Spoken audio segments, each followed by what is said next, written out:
Hello friends, today we'll be discussing demographic profile during British rule. Demographic profile का मतलब होता है कि पॉपुलेशन या पॉपुलेशन के रिलेटेड डाटाज किस हिसाब से चल रहे थे, तो वो हम डिस्कस करेंगे। तो during British rule demography is something related to population and all data is related to population. All demographic data shows the extent of backwardness. जितने भी डाटा है वो हमें ये दिखाते हैं कि इंडियन इकोनॉमी कितनी ज़्यादा बैकवर्ड थी। Features of demography are as under. Number 1, death rate and birth rate भी बहुत ज़्यादा हाई थी।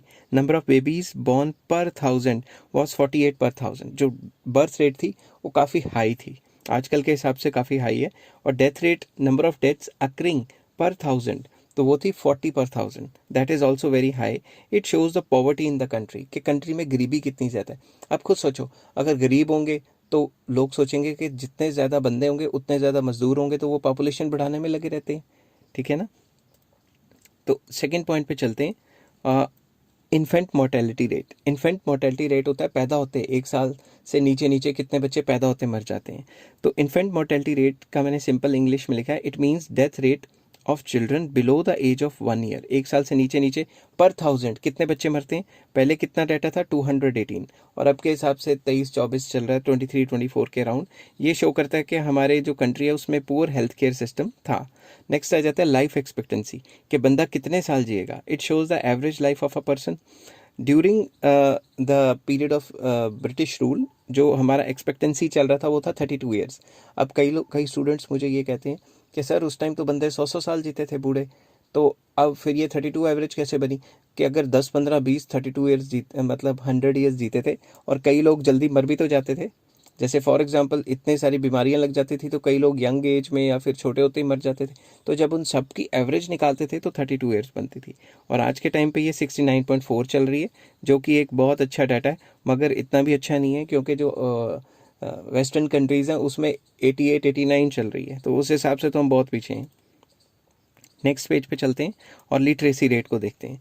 लिटरेसी रेट होता है कितने बंदे पढ़े लिखे हैं, कितनी जनता जो है हमारे पॉपुलेशन पढ़ सकती है, लिख सकती है। 16% ऑफ लिटरेसी रेट जो था वो शो करता था कि हमारे कंट्री में 16% लिटरेसी रेट है। ये शो करता है कि हमारी कंट्री कितनी ज़्यादा इकोनॉमिकली बैकवर्ड थी। जब पढ़ी लिखी जनता ही नहीं है तो पढ़ेगा कौन, मतलब देश की मुल्क के बारे में सोचेगा कौन। फीमेल लिटरेसी रेट वॉज 7%, मतलब लेडीज सिर्फ 7% पढ़ी लिखी थी, और 93 जो परसेंट लेडीज़ हैं वो इलिटरेट थी। ये शो करता है जेंडर बायस, कि भाई हम लड़कों को तो पढ़ाना चाहते हैं मगर लड़कियों को पढ़ाना नहीं चाहते। नेक्स्ट आ जाता है डेमोग्राफिक ट्रांजिशन। डेमोग्राफिक ट्रांजिशन में हर सेंसस में जो डाटा उठता है वो दिखाया हुआ है, और ये बताया हुआ है कि कब से पॉपुलेशन की स्पीड बहुत ज़्यादा बढ़ गई। तो in year 1901 census showed a decline याद रखना, डिक्लाइन हुई है population 0.04 crore of the total population. अब चलते हैं 1911 में। Census of 1911 showed a rise, population बढ़ गई कितनी, 1.38 करोड़। अब census of 1921 showed a decline, फिर से गिर गई कितनी, 0.07 crore. 1921 is regarded as a year of great divide. इसको ईयर ऑफ ग्रेट डिवाइड कहते हैं, क्योंकि इससे पहले पॉपुलेशन कभी बढ़ती थी, कभी गिरती थी, कभी बढ़ती थी, गिरती थी, मगर इसके बाद कभी ऐसा हुआ ही नहीं, हमेशा बढ़ती रही। आफ्टर 1921 पॉपुलेशन नेवर डिक्लाइंड, कभी गिरी ही नहीं, and it showed a consistent rise. तो 1931 में क्या हुआ, पॉपुलेशन बढ़ गई 2.76 करोड़। 41 में क्या हुआ, 3.96 करोड़। 51 में क्या हुआ, 4.24 crore. Due to excess increase in population, जब भी पॉपुलेशन ज़्यादा होती है government had to spend a lot of money on maintenance of that population. Population की मेंटेनेंस पे खर्चा करना पड़ता है instead of spending on growth and development of the country. तो कंट्री की डेवलपमेंट, अब देखो फॉरेन कंट्रीज़ में पॉपुलेशन कम है तो पॉपुलेशन पे कम खर्चा होता है, डेवलपमेंट पे ज़्यादा होता है, इसलिए वहाँ पे सारी फैसिलिटीज़ हैं।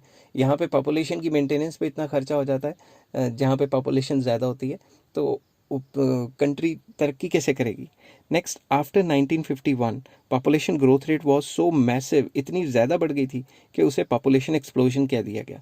1951 के बाद क्योंकि ब्रिटिशर्स तो 47 में ही चले गए थे, तो वो उन्होंने भी एट्रोसिटीज़ या मारने बुरने छोड़ दिए थे, तो फिर उस हिसाब से तो सिर्फ बीमारी थी, बीमारियों पे अपने कंट्रोल डाल दिया, तो उसके बाद पॉपुलेशन इतनी तेज़ी से बढ़ी कि उसको पॉपुलेशन एक्सप्लोजन कहा गया। आई होप ये सारे पॉइंट्स आपको क्लियर हो गए होंगे। Please like, share and subscribe. Take care, have a nice day.